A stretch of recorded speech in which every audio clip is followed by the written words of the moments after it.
এই ধর্ষণের বিচারের ক্ষেত্রে বিলম্ব হওয়ার একটা বড় কারণ হচ্ছে পর্যাপ্ত পরিমাণ ডিএনএ ল্যাব না থাকা।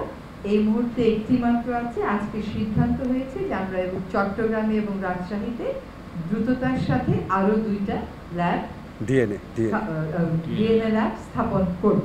সকলেই জানেন মাগুরার শিশু কিভাবে ধর্ষণের শিকার হয়ে মৃত্যু বরণ করলো।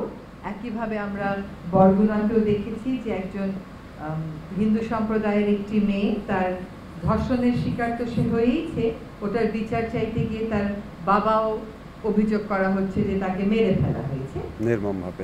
এবং এইগুলো সবকিছু বিবেচনায় রেখে নারী ও শিশু নির্যাতন দমন আইন যেটা আছে 2000 সালে, সেখানে বেশ কিছু গুরুত্বপূর্ণ সংশোধন আইন মন্ত্রণালয়ের পক্ষ থেকে উত্থাপন করা হলে আমাদের ক্যাবিনেট সেটার নীতিগত অনুমোদন দেয়।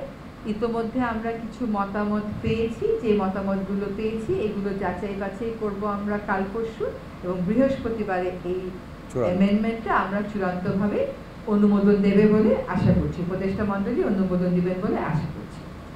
আমাদের এই ধর্ষণের বিচারের ক্ষেত্রে বিলম্ব হওয়ার একটা বড় কারণ হচ্ছে পর্যাপ্ত পরিমাণ ডিএনএ ল্যাব না থাকা।